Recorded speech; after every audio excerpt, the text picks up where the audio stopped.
తెలుగు శ్రోతలకు నమస్కారం. పులుగుర్త యశోద గారు రచించిన కురువింద అనే చక్కటి కథని వినేద్దామండి. అత్తయ్య పిలిచారా అంటూ అత్తగారి దగ్గరకు వచ్చింది కురువింద. ఏమీ లేదులే తల్లి, నేను గుడికి వెళ్తున్నాను. గుళ్ళో ఎవరో స్వామీజీ వారి ప్రవచనాలు ఉన్నాయట. చపాతీలోకి కూర చేసేశాను.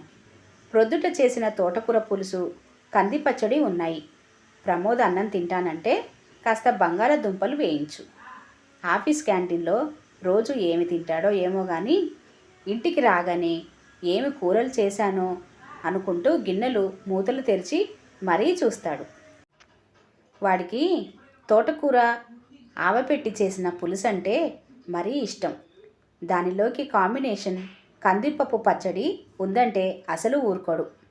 కాసిని బియ్యం కుక్కర్లో పెట్టి అన్నం వండే కురువిందా. అలాగే గోధుమ పిండి తడిపి పెట్టుకో. నేను రావటం ఆలస్యం అయితే చపాతీలు ఒత్తేయమ్మా అంటూ వీళ్ళు ఉంటున్న పక్క సందులోని ఆంజనేయ స్వామి గుడికి వెళ్ళింది రాజ్యలక్ష్మి గారు. కురువింద పెళ్ళై అత్తవారింటికి వచ్చి 2 నెలలైంది. పుట్టిల్లు కూడా అదే ఊరు.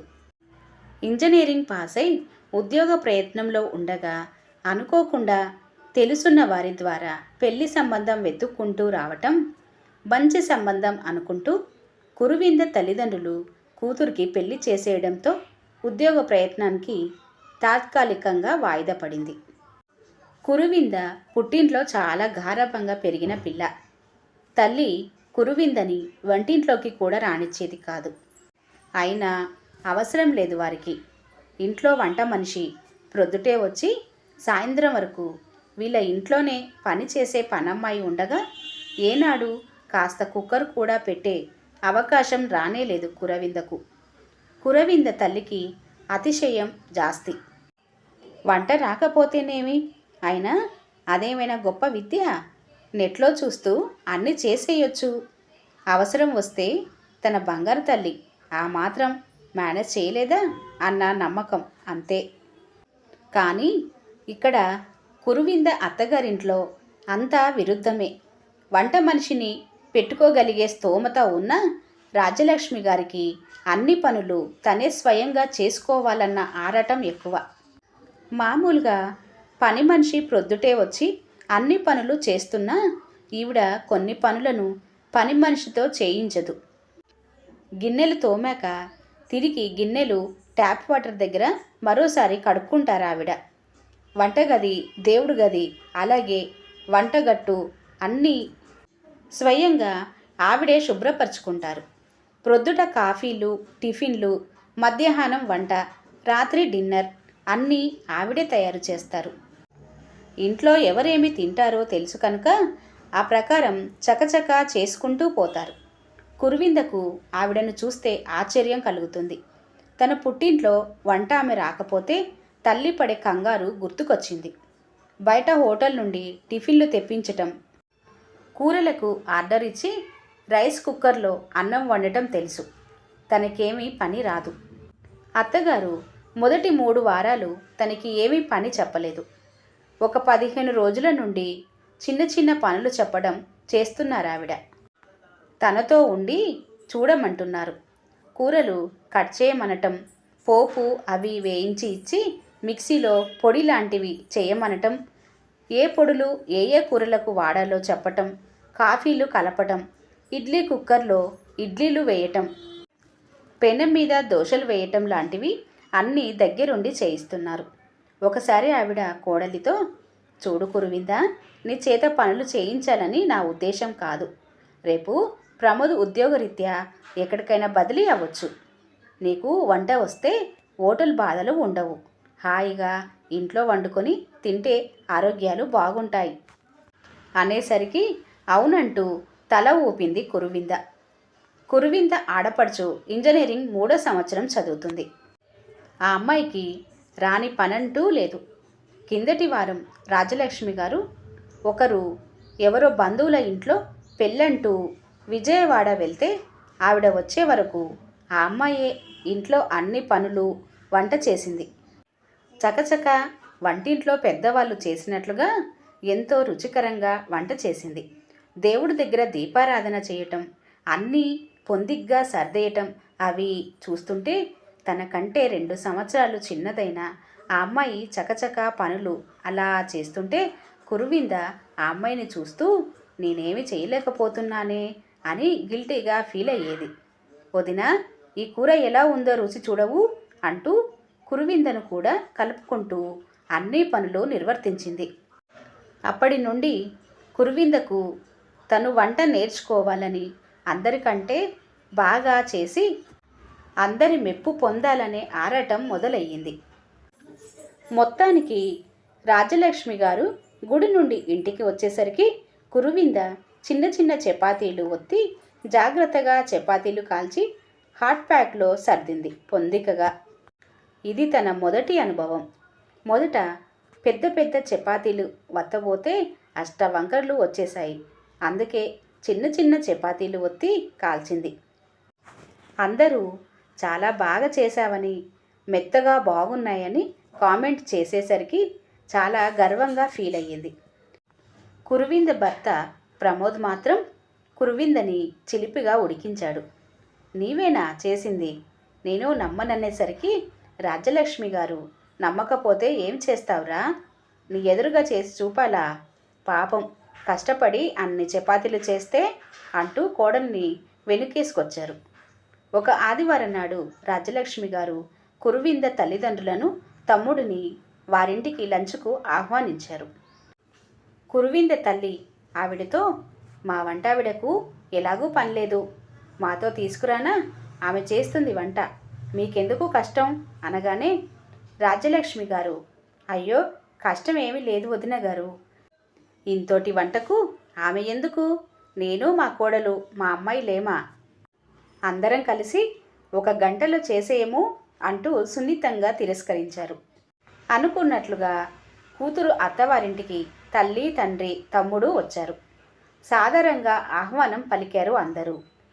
కూతురు కనబడబోయేసరికి తల్లి రమాకుమారి రాజ్యలక్ష్మి గారితో, కురువింద లేదా, అల్లుడు తను బయటకు వెళ్ళారా అని అడగ్గా, లేదు లోపలికి రండి అంటూ వంటగదిలోకి తీసుకొని వెళ్ళారు.